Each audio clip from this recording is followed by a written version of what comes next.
السلام علیکم ورحمۃ اللہ وبرکاتہ۔ الحمدللہ وکفا وسلام علی عبادہ الذین اصطفیٰ، اما بعد فاعوذ باللہ من الشیطان الرجیم، بسم اللہ الرحمن الرحیم،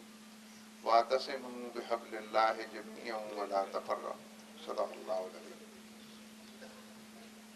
جناب پروفیسر عطا محمد جعفری صاحب، ڈاکٹر سید وسیم اختر صاحب، برادر عثمان شیخ صاحب، دیگر ذمہ داران جماعت، حاضرین مجلس، میرے بھائیوں، بزرگوں، دوستوں، نوجوانوں، مستقبل کی امیدوں، مجھے خوشی ہے کہ الخدمت فاؤنڈیشن کے رضاکاروں نے اور جماعت اسلامی کے کارکنوں نے آپ کے ساتھ حسن سلوک کے حوالے سے، اپنی ذمہ داریوں کو ادائیگی کے حوالے سے اس معیاری اور مثالی اور ماڈل ولیج کو تعمیر کیا ہے۔ آپ ہی کی زمینوں پر تعمیر ہوا ہے، جس پہ کچھ باقی نہ بچا تھا وہاں پر لوگوں نے اس کو تعمیر کیا ہے۔ بنیادی بات تو یہ ہے کہ اس طرح کے کام مسلمانوں کے معاشرے میں باہمی تعاون سے ہوتے رہنے چاہیے۔ یہ ایک دوسرے پر حق بھی ہے اور حالات کی خرابی میں فرض بھی بن جاتا ہے۔ باہمی محبت اور الفت کے نتیجے میں، بھائی چارے اور برادرانہ کیفیت کے نتیجے میں یہ کام اگر ہوتے رہے تو معاشرے سے دکھوں کو بھگایا جا سکتا ہے اور حالات کی خرابی کا مقابلہ کیا جا سکتا ہے۔ لیکن یہ بات اور بھی زیادہ درست اور صحیح ہے کہ جن معاشروں میں انتخابات ہوتے ہیں، وہاں انتخابات کے ذریعے لوگ اپنا حق حکمرانوں کو دے دیتے ہیں، ان کو ٹیکس بھی دیتے ہیں، پیسے بھی دیتے ہیں، سب کچھ کرتے ہیں۔ پھر یہ منتخب حکومتوں کا کام ہے کہ سیلاب آتے ہوں، زلزلے آتے ہوں، یا یہ تو چلیے کبھی کبھاری آتے ہیں اور الحمدللہ بچے رہتے ہیں بیشتر اوقات میں لوگ، لیکن لوگوں کے دکھوں کا حال جاننے کے لیے، ان کے مسائل کو حل کرنے کے لیے، ان کی مشکلات کو دور کرنے کے لیے حکومتوں کی ذمہ داری ہے کہ وہ اپنے حصے کا کام کریں۔ بے روزگاروں کو روزگار دیں، یتیموں کے سر پہ دست شفقت رکھیں، بیواؤں کی دستگیری کریں، تعلیم کی کمی ہے، تعلیم کا انتظام اور اہتمام کریں، مدرسوں کا بھی، اسکولوں کا بھی کریں۔ اور پھر معاشرے کے اندر جو گرے پڑے لوگ ہیں، مختلف حوالوں سے گئے گزرے لوگ ہیں، غریب ہیں، ناتواں ہیں، قرضوں کے بوجھ تلے لوگ دبے ہوئے ہیں، بچیاں گھروں میں بیٹھی ہیں، شادیاں نہیں کر پاتے ہیں، ان تمام خاندانوں کی کفالت کرنا، معاشرے میں ایسے حالات پیدا کرنا کہ جس میں لوگوں کے لیے محنت کی، مشقت کی قدر بھی ہو اور اس کا صلہ بھی موجود ہو معقول، یہ حکومتوں کی ذمہ داریاں ہیں۔ ان کے پاس پالیسیاں ہوتی ہیں، ان کے پاس وسائل ہوتے ہیں،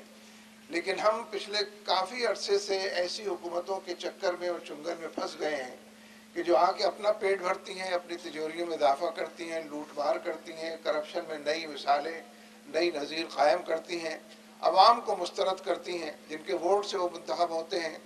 ان عوام کو وہ دھتکارتی ہیں، ان کو کسی قابل نہیں سمجھتی ہیں اور ان کے دکھوں میں، مسائل میں، حالات کی خرابی میں اضافہ کرتی ہیں۔ لیکن جہاں یہ بات درست ہے وہاں یہ بات بھی درست ہے کہ ہم لوگ جو ووٹ جن لوگوں کو دیتے ہیں اس میں ہمارا بھی قصور ہے۔ اگر زرداری صاحب نے یہ کام نہیں کیا جو کرنا چاہیے تھا، اگر گیلانی صاحب نے یہ کام نہیں کیا جو کرنا چاہیے تھا،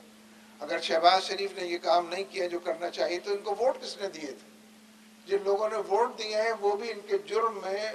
پورے نہ صحیح آدھے ضرور شریک ہیں۔ اگر زرداری اور گیلانی سے پوچھا جانا ہے کہ تم نے لوگوں کی خدمت کیوں نہیں کی، ان کے دکھوں کو کیوں نہیں ہٹایا، ان کے معاملات کو کیوں نہیں ٹھیک کیا، تو جنہوں نے ان کو ووٹ دیے ہیں ان سے بھی پوچھا جانا ہے کہ تم نے ان کو ووٹ کیوں دیے تھے۔ ظالموں کو ووٹ دیتے ہو تو ظلم ہوگا، چوروں کو ووٹ دیتے ہو تو چوری تو ہوگی، پھر دہشت گردوں کو ووٹ دیتے ہو، کراچی والوں، ایم کیو ایم کو ووٹ دیتے ہو تو دہشت گردی ہوگی، ٹارگٹ کلنگ ہوگی، پھر کس سے گلہ کرتے ہو؟ جن لوگوں کو ووٹ دیتے ہو وہ جانے پہچانے لوگ ہیں کہ یہ امریکہ کی خدمت کرتے ہیں، اس کی غلامی کرتے ہیں، یہ بھارت کے لیے نرم گوشہ رکھتے ہیں، یہ پاکستان کے لیے نرم گوشہ نہیں رکھتے۔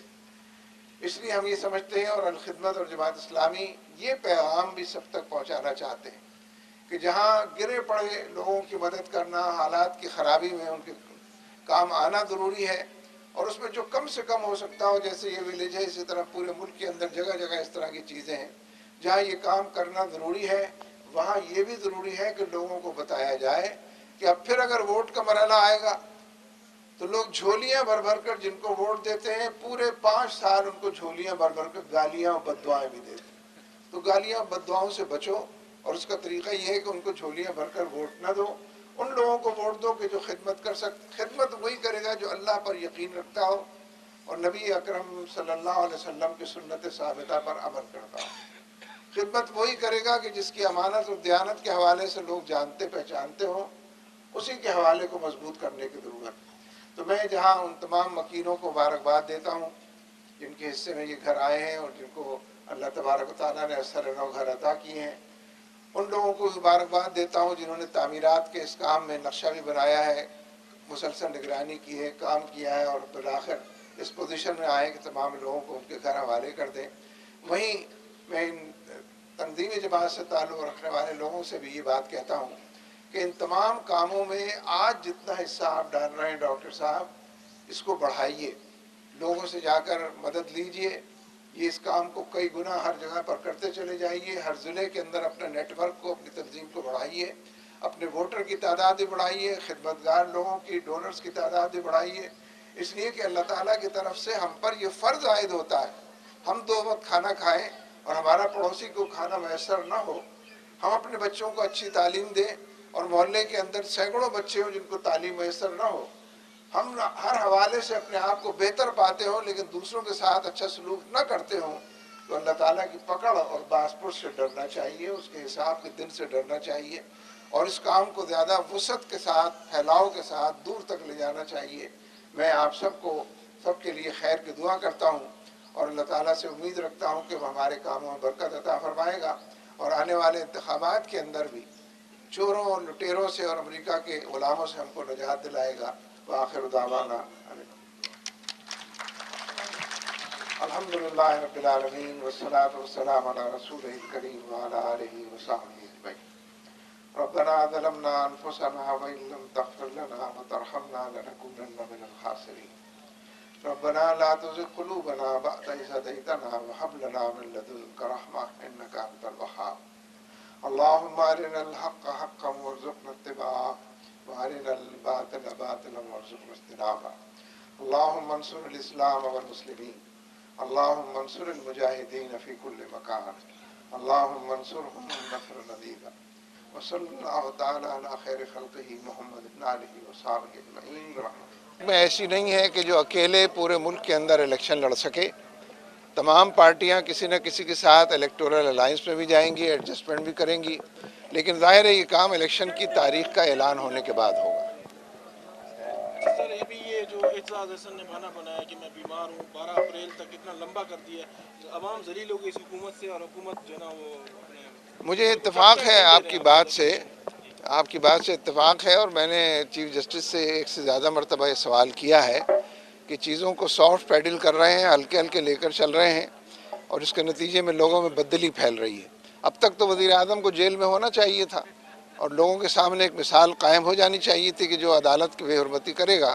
اس کے احترام سے ماورا ہوگا، اس کے ساتھ یہی سلوک ہوگا. تو ہم اب بھی یہ سمجھتے ہیں کہ یہ ڈرامے اعتزاز احسن یہ دوسرے لوگ کرتے رہیں گے، ان ڈراموں کے اندر نہیں آنا چاہیے، اور قوم کو انصاف اور عدل کی عدلیہ سے امید ہے، وہ عدل اور انصاف اور اس کے فیصلے سامنے آنے چاہیے. سر قائد حزب اختلاف چودھری نثار علی خان نے پچھلے دنوں کہا ہے کہ جماعت اسلامی سے انتخابی اتحاد بہت جلد ہو جائے گا. کیا جماعت اسلامی مسلم لیگ نون سے کوئی اتحاد کرنے جا رہی ہے؟ میں نے عرض کیا نا کہ ابھی تو سارے آپشنز اوپن ہیں، اور الیکشن کی تاریخ کے اعلان کے بعد یہ ممکن ہو سکے گا کہ لوگ پارٹیوں کے بارے میں فیصلہ کر لیں گے اور مختلف صوبوں میں مختلف پارٹیوں کے ساتھ فیصلہ کریں گے. سر مولانا فضل الرحمان کہتے ہیں کہ متحدہ مجلس عمل کی بحالی میں سید منور حسن رکاوٹ ہے، اس پہ کیا کہیں گے؟ یہ 2 مہینے پہلے کا بیان ہے، 2 مہینے سے نہیں کہا انہوں نے، اب پھر کہیں گے تو جواب دوں گا. سر کراچی میں جو دہشت گردی اور لوگ خوار ہو رہے ہیں اور صرف لیاری تک آپریشن محدود کیا ہے، جیسے آپریشن آگے فیصلہ ہوا تو اس پہ پھر اس کے بعد جنگ چھڑ گئی ہے. بس جی، حکومت میں شریک دونوں پارٹیاں ANP بھی اور MQM اس سے بہت زیادہ دہشت گردی کے ذمہ دار ہیں، ٹارگٹ کلنگ کے ذمہ دار ہیں. یہ MQM ہے جس نے نعرہ لگایا تھا جو قائد کا غدار ہے وہ موت کا حقدار ہے. یہ MQM ہے جس نے بھتہ خوری کا کلچر ایجاد کیا ہے جو موجود ہے بوری بند لاش کی.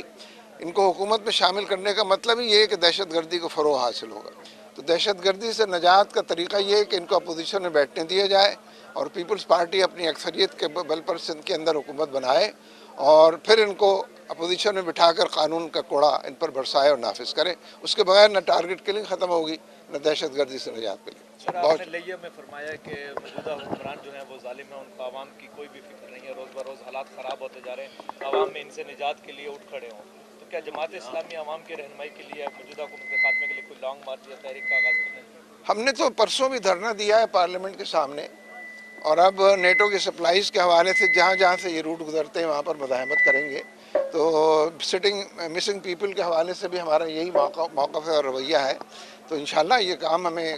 زیب دیتے ہیں کہ ہمیں کرنے چاہیے. ہم لوگوں سے تعاون بھی حاصل کریں گے اور انشاءاللہ یہ کام کرتے رہیں گے. بہت شکریہ.